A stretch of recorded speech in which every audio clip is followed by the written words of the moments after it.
किसी की गुंडाई, किसी की राजनीति, किसी की राजागिरी हम लोग उत्तर प्रदेश में बर्दाश्त नहीं करेंगे। इनको मठ में भेजने के लिए अब की बात पूरे समूचे ब्राह्मण समाज ने एकजुटता दिखाते हुए, भाईचारा बनाते हुए आज बहुजन समाज पार्टी का साथ दे दिया है। 134 दंगे कराने का काम समाजवादी पार्टी की सरकार ने किया था, भारतीय जनता पार्टी के साथ मिल करके करने का काम किया था। वो अपने मठ के अंदर जाकर के रहना चाहते हैं, उसमें पूरा प्रदेश उनकी मदद कर रहा है, उनको एक तरफा हराने का काम हो रहा है। मैं आप सबसे एक बात जानना चाहता हूं, आप सब लोग सही से जवाब दीजिएगा, ईमानदारी वाले। आज पूरे उत्तर प्रदेश का किसान परेशान है कि नहीं परेशान है? सब लोग सही बोले, परेशान है कि नहीं परेशान है? नौजवान परेशान है कि नहीं परेशान है? माताएं बहनें परेशान है कि नहीं परेशान है? गोरखपुर के लोग परेशान है कि नहीं परेशान है? अगर सब लोग परेशान हो तो आज यहाँ तैयार करके जाना, ये तय करके जाना, क्योंकि गोरखपुर में एक अग्रवाल हमेशा विधायक रहता है। गोरखपुर में एक विधायक हमेशा रहता है अग्रवाल। तो अब की बार आपका ये भाई, आपका ये बेटा, आपका मित्र विधायक बन के जाए, ताकि आपके गोरखपुर के माध्यम से उत्तर प्रदेश में बहुजन समाज पार्टी की सरकार बनाए। मैं आपके बीच में, मुख्यमंत्री महोदय के बीच में बाधा नहीं बनना चाहता हूँ, लेकिन इतना जरूर कहूंगा कि माननीय मुख्यमंत्री महोदय के एक एक बात को सुन करके, समझ करके, अपने दिल में, अपने मन में, अपनी आत्मा में, साथ में लेकर के जाने का काम करिएगा। 48 घंटे का समय है, घर घर में ये संदेश देने का काम करिएगा। अन्याय के खिलाफ अगर हमने आवाज नहीं उठाई तो जितना अन्यायी अत्याचारी है, जितना अन्यायी अपराधी है, उतने ही अपराधी हम बनते हैं। हमको अपराधी नहीं बनना है। और लोकतंत्र चल रहा है तो लोकतंत्र को लोकतंत्र के हिसाब में चलना होगा। किसी की गुंडाई, किसी की राजनीति, किसी की राजागिरी हम लोग उत्तर प्रदेश में बर्दाश्त नहीं करेंगे। डॉक्टर मदन राम जी ने बताया कि आप लोग लगभग 2-3 घंटे से यहाँ पर बैठे हुए हैं, पर हम लोगों की पिछली सभाएं चल रही थी, हम लोग उसमें थोड़ा समय ज्यादा लगता चला गया और आपके बीच में इतनी थोड़ा देर से पहुंच पाए। भाइयों, मैं आपसे ये कहना चाहूंगा कि अभी आपने हमारे साथी जिनको की बहन मायावती जी ने आशीर्वाद दे करके श्री दीपक अग्रवाल जी को यहाँ पिपराइच से अपना आपका आशीर्वाद प्राप्त करने के लिए भेजा है। इतनी बड़ी संख्या में आप आए हैं इनके समर्थन में, तो ये तो साफ जाहिर है कि ये चुनाव जीतने जा रहे हैं। चुनाव तो ये निश्चित रूप से जीतेंगे, ये तय है। इनके साथ जितना बड़ा महिलाओं का समर्थन, उतना ही बड़ा पुरुषों का समर्थन, उतना ही नौजवानों का समर्थन, और इतने ही हर वर्ग के लोग यहाँ पर आज मौजूद हैं। ये हर धर्म के लोग मौजूद हैं। ये दिखाता है कि ये कितने यहाँ पर आपके बीच में चहेते हैं, और आप अब की बार आपने ये निश्चय कर लिया है कि इनको विधानसभा में भेजने का काम तो करेंगे। जिस तरीके से अब ये निश्चित है कि बहन मायावती जी उत्तर प्रदेश में 5वीं बार मुख्यमंत्री बनने जा रही हैं, कोई रोक नहीं सकता। आज 5 चरणों में वोट पड़ चुका है।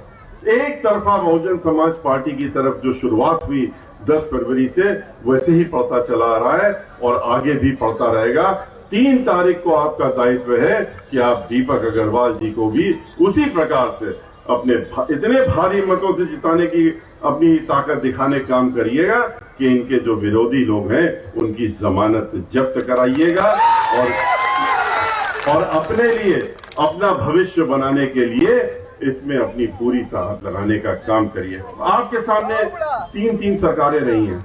आपने बहन मायावती जी की सरकार देखी, आपने समाजवादी पार्टी की सरकार, फिर आपने भारतीय जनता पार्टी की सरकार, आपने तीनों सरकारें देख ली। आपके लिए तो बड़ा आसान हो गया ये तय करना कि अब हम किसको वोट दें और क्यों दें। ये समझने के लिए आपको ज्यादा मेहनत करने की जरूरत नहीं।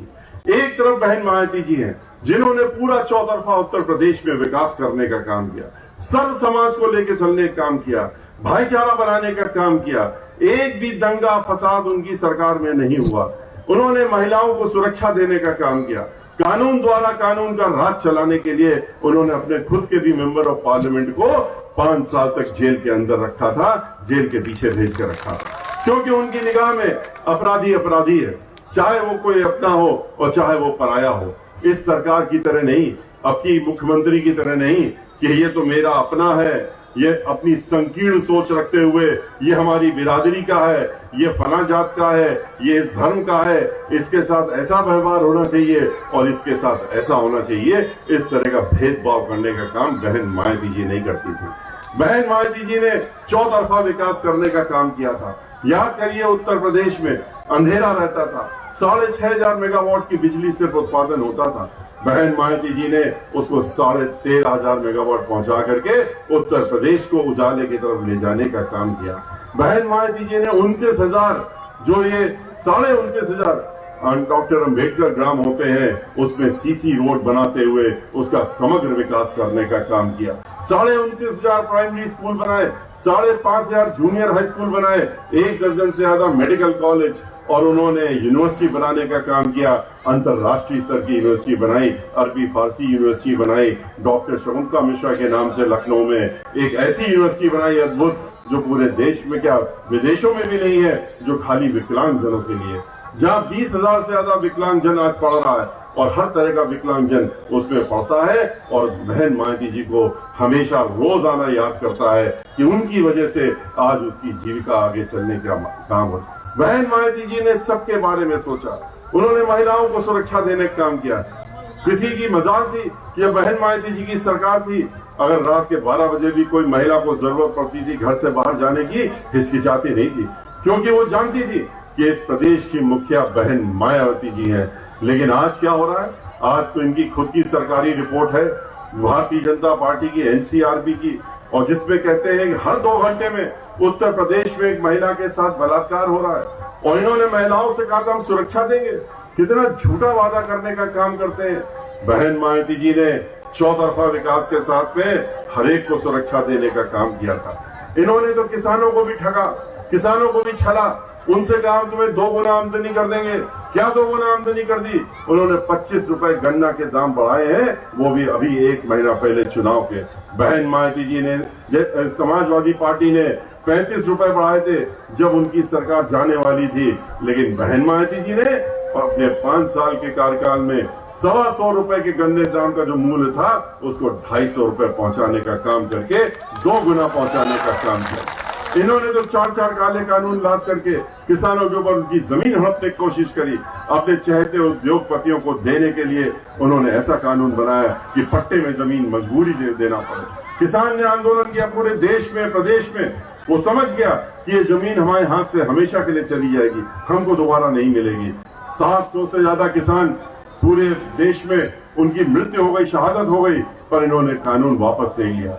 कुचलने की कोशिश की, कानून को दबाने की, इन्होंने आंदोलन को दबाने की कोशिश की जो 15 महीने से चल रहा था, और उसको दबाते दबाते इतने घृणित कार्य कर दिया कि 4 किसानों को ही अपनी गाड़ी के नीचे दबा करके मंत्री के रोचे ने मौत के घाट उतारने का काम किया। ये दृश्य भी सबने देखा, और 20 महीने के और 4 महीने के अंदर उसकी बेल भी हो जाती है, और बेल के बाद बाहर निकल के फिर से धमकी देने का काम कर रहा है। आज उत्तर प्रदेश में इन्होंने सबको छला, सबको ठगा, किसी को, सबको वादा किया, झूठे वादे किए, और अभी भी आपके बीच में घूम रहे हैं। और जैसा कि अभी हमारे अग्रवाल साहब बता रहे थे कि अपने ऊपर खाली विज्ञापन छापने का उनके सुपुत्र बता रहे थे, यही हो रहा है। 300 करोड़ रुपए का बजट छाप करके, पर हर महीने का 300 करोड़ रुपए का बजट, और अपना खर्च करके अपनी शक्ल दिखाते हैं, अपना डराना कहते हैं, डर जाओ हमको चेहरा देख करके, और लोग सहम जाओ, हम बुलडोजर वाले हैं, हम तो अंदर भेजने वाले हैं, और खुश होते हैं बता करके कितने दलित समाज की बेटियों को हमने ऊपर पहुंचा दिया। हाथरस का कांड बताते हुए उनको शर्म नहीं आती इन लोगों को, भारतीय जनता पार्टी वालों को, जब कहते हैं कि किस तरह से देखो दलित की बेटी, उसके साथ में जब बलात्कार हुआ, उसका मृत शरीर भी हमने उनके परिवार वालों को नहीं देने दिया, क्योंकि उसमें जो मुलजिम लोग थे वो हमारे अपने चहेते थे, इसलिए हमने नहीं दिया। ये कहते फिरते हैं, और कहते हैं कि किस तरीके से रात के 2 बजे फिर कांस्टेबल के माध्यम से जिलाधिकारी को आदेश देकर के उसके शरीर को मिट्टी का तेल डाल करके जलाने का घृणित कार्य किया। ये भी सबने देखा। ये भी देखा लोगों ने कि किस तरीके से पूरे उत्तर प्रदेश में ब्राह्मण समाज के ऊपर इन्होंने कितने अत्याचार किए। ब्राह्मण समाज के बारे में जब ये बात करते हैं भारतीय जनता पार्टी वाले, बड़े खुश होते हैं बताते हुए कहते हैं देखो हमने 500 से ज्यादा ब्राह्मण समाज की हत्याएं हो गई हमारे इस कार्यकाल में, और 100 से ज्यादा हमने इनकाउंटर कर दिए। अपनी रोको और ठोको नीति में हमने 100 से ज्यादा ब्राह्मण समाज के लोगों को मार दिया, ये बताते हुए नहीं सकते हैं। और ये भी कहते हैं कि आने दो समय, अगला हमारा फिर से सरकार बनने दो, ब्राह्मण समाज के लोगों को हम सबक सिखाते हुए इस प्रदेश से बाहर भेजने का काम करेंगे। ये भूल जाते हैं कि ब्राह्मण समाज यहाँ पर 100-200 नहीं है, 500 नहीं है, 14% ब्राह्मण समाज के लोग हैं, और 14% होता है 25 करोड़ में लगभग 4 करोड़ से ऊपर। किसको किसको दबाओगे, किसको किसको मारोगे, कितनी हत्याएं करवाओगे? आज ब्राह्मण समाज का लोग पूरे देश में इससे उत्तेजित है, और उसके साथ साथ प्रदेश का ब्राह्मण समाज जो है वो बहन मायावती जी के साथ खड़ा हो गया। उसने फिर से मन बना लिया है कि 2007 की तरह भाईचारा बना करके और पूर्ण बहुमत की सरकार बनवाने का काम तब भी उसने किया था, और अब की बार फिर से बहन मायावती जी की पूर्ण बहुमत की सरकार बनवाने का काम ब्राह्मण समाज अब की बार मन बना चुका है। और इनको सबक सिखाने के लिए, इनको सही जगह भेजने के लिए जो इनका सही स्थान है वो इनकी मठ है।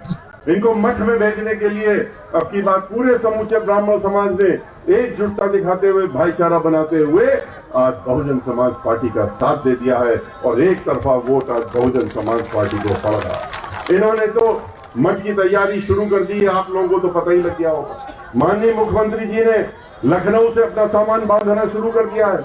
उनके सूटकेस उनकी गाड़ियों में रख करके उनके मठ में आने लगे हैं, और बहुत जल्दी उनका भी वहां पदार्पण हमेशा के लिए होने वाला है उत्तर प्रदेश से बाहर दिखाने का।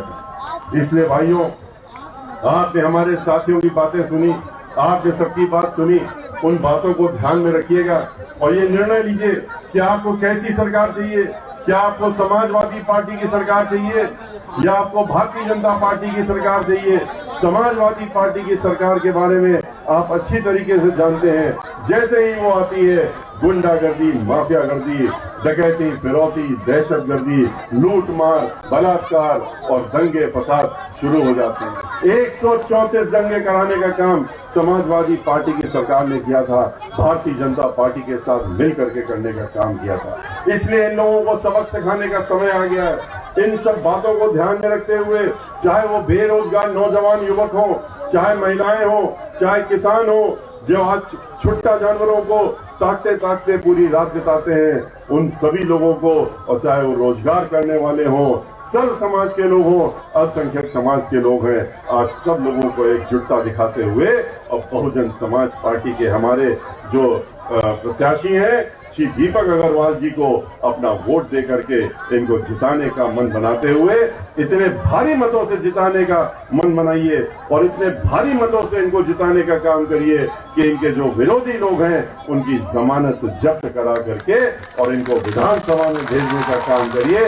ये आपके इन्होंने जो बातें कही हैं, जो इनकी इच्छा है, जो वादे हैं, जो इन्होंने आपसे किया है, इनको ताकत दीजिए और हम लोगों को ताकत दीजिए। और बहन मायावती जी को 5वीं बार उत्तर प्रदेश का मुख्यमंत्री बनना तो निश्चित हो गया है, लेकिन निश्चित होने के साथ जिस तरह से वोट पड़ रहे हैं वो निश्चित है, लेकिन उसमें अपनी इस विधानसभा से भी आप हमारे साथी को भेजने का काम करिए, जिससे कि आपकी बताई हुई बातों को, इन्होंने जो आपसे वादे किए हैं उसको ये पूरा करने में इनको ताकत दीजिए और ये आपके बीच में रह करके फिर अपना काम करने का काम करेंगे। इसी के साथ मैं अपनी बात समाप्त करूं, इतना खाली कहूंगा आपसे कि यहाँ आप ध्यान रखिएगा, आने वाली 3 तारीख को जब वोट डालने जाइएगा तो ये ध्यान रखिएगा आपको वहां 2 मशीनें मिलेंगी। एक बड़ी मशीन मिलेगी जिसमें श्री दीपक अग्रवाल जी का नाम होगा और उसके साथ में हाथी का निशान होगा। एक छोटी मशीन होगी जो उसके बगल में रखी होगी। आप बड़ी मशीन में जो हाथी का निशान है और दीपक अग्रवाल जी के नाम के सामने, उसमें कस के बटन दबाइएगा। जब तक छोटी वाली मशीन में आपको ये ना दिख जाए कि इनका नाम वहां भी आ गया, दिख रहा है आपको, हाथी का निशान दिख रहा है, और उसके बाद एक घंटी बजती है और पर्ची कट करके नीचे गिर जाती है, तभी समझिएगा कि सही वोट पड़ गया। उसके बाद अपना अंगूठा हटाने का काम करिएगा।